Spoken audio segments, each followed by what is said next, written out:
I don't like anything else. I work out, I try to keep in shape, and I like taking pictures. I like being in the studio. It's not work for me. I get to wake up every morning, go to the studio, get a person in front of my camera, press the button, and make that person feel better about their appearance. It's awesome. From Olympic sailing to the world's top headshot photographer, Peter Hurley's journey is anything but ordinary.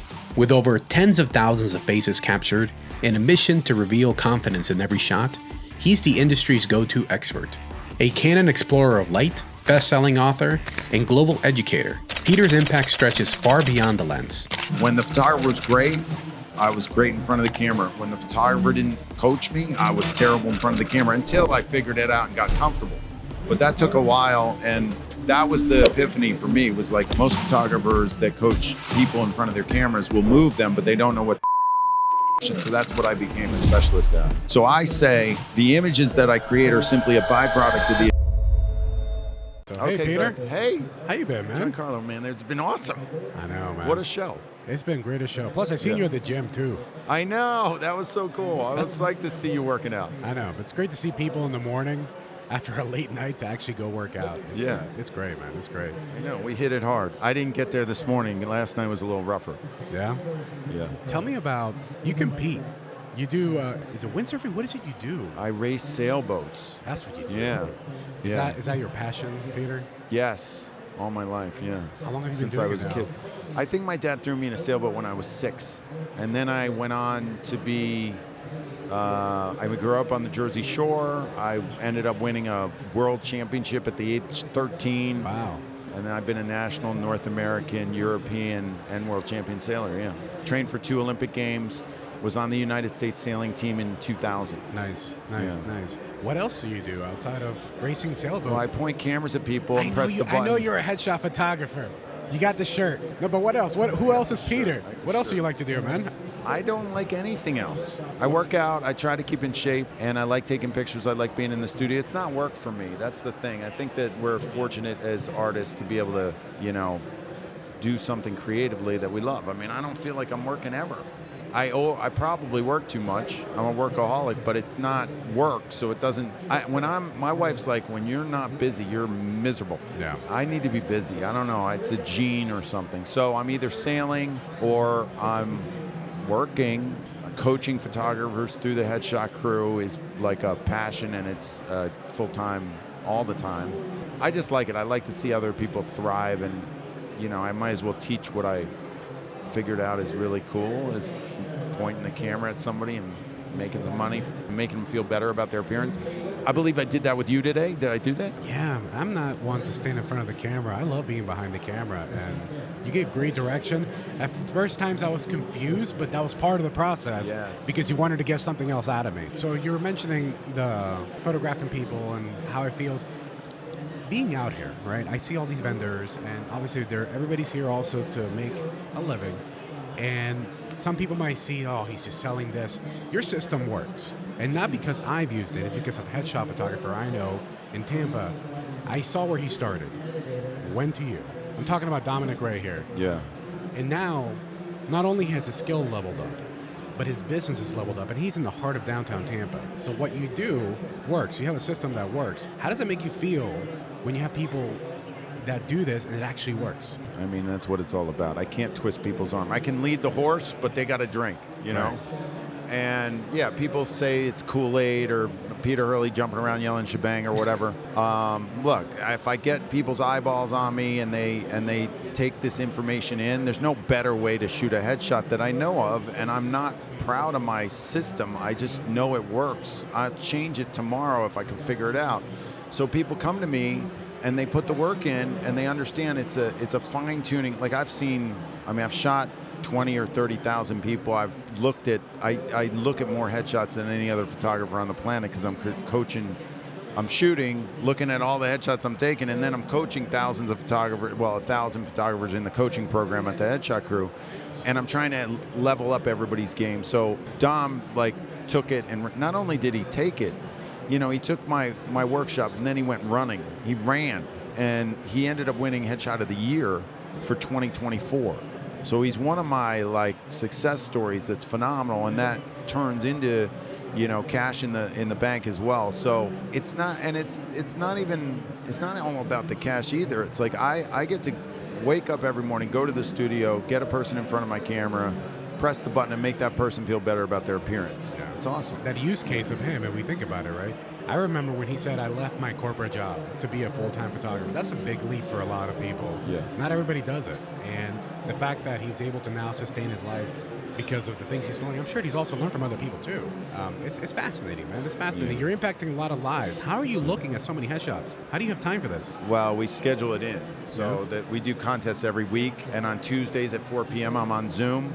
And I'm usually on from 4 to 7 every Tuesday, just going through it. And there's usually anywhere from 50 to 100 shots that I have to go through. We just did a headshot of the month. It's actually got 78 shots in it. It was sponsored by B&H. We've got World Headshot Day coming up on February 11th, and B&H has given us a $500 gift card for that. So we're doing another contest. There's going to be 1,000. I don't know how many headshots are going to be in that thing. So, but I have a very keen eye for what I'm looking for, and most of it is, there's a couple things that it revolves around. One is the technical aspect, but two, really the main thing is what is the vibe that the human being as the onlooker getting from the shot? Like what's the, like with you were amazing in front of the camera this morning, and I just tweaked what your face was doing and messed with you a little bit, got you to forget about the camera, and we got great stuff. You started talking to me. Yeah. That's what you did. You were just talking. And I was talking nonsense. You were? People were like, what? It's like, it works. I was like, you don't have to say anything really. I mean, you just have to have I guess a semi-shtick type thing going on. You modeled before in the past, did you not? How much has that experience helped you in what you're doing now? People ask me that a lot, and I would say that gave me a leg up on jump starting the business. I think mostly what happened with modeling is just being on sets. Like I was on the set, I saw the top photographers in the world. I was in front of their cameras, and I saw what was going on, so I saw the output, and I was like, I need to create something that's up at this level. How do I do that? And that's what I worked on. So it was like, also, I knew when a crappy photographer was in front of me, because I was like, it's not like I went to modeling school or anything.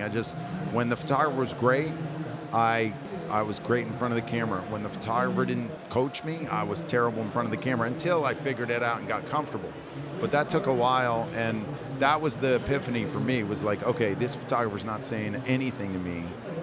What I have to step up my game to make this guy, like, why is this guy even doing this? I was doing a Wrangler campaign, and the guy didn't direct me at all, and I felt like a fish out of water, and I was like, this is crazy. This guy's supposed to be, good at it. Like, you need to make your person feel comfortable, and you need to have a way of doing that, and that's owning your turf, behaving like an expert, and then having something to say. Most photographers that coach people in front of their cameras will move them, but they don't know what to say to affect their inner being or their expression. So that's what I became a specialist at.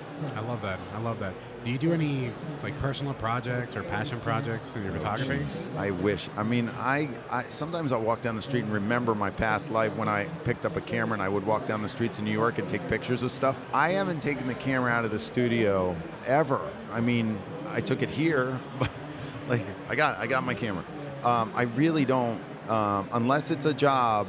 I'm not shooting, and maybe it's just it's busyness, and then when I'm sailing, I'm not shooting. So most of my friends that sail, when I go sailing, they never see me with a camera. They're like, how could you not have a camera? You're a photographer. I was like, yeah, because it's in the studio. Like, I might bring it with me, but I don't ever take it out, really. What kind of legacy are you hoping to leave behind? You've already left quite a big one in the industry, but what are you hoping to be remembered for? That's pretty cool. I think I want to go, it would have to entwine with my mission or purpose in life, which I just decided that I want people to feel better about their appearance. I think we live in a fault-based society, and we look in the mirror, and some people don't like themselves in their own skin, and I'm trying to change that for people. I think a lot's going on with people, looking in the mirror trying to fix something that doesn't need fixing, or maybe it makes them feel better, but if you put a human being in front of a camera and you show them a side of themselves they didn't know it was there, because your technical aspect of it and the way that you communicate with them and you get them to behave like themselves, we're documenting history, and we're documenting them at that stage in their life. And I guarantee, and I say this all the time, when people won't get in front of my camera, I'm like, you're gonna love this in 10 years. In 10 years, you're gonna love that you did this right Right. now.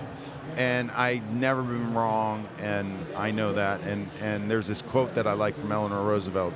Right now, you're the oldest that you've ever been and the youngest you'll ever be again. I love that. So we got to document this stuff as photographers. We got to take the pictures. When all these fires happened in LA, I was shooting over there, and I was flying out, and the day they started, and I was like, oh man, and then it just got worse.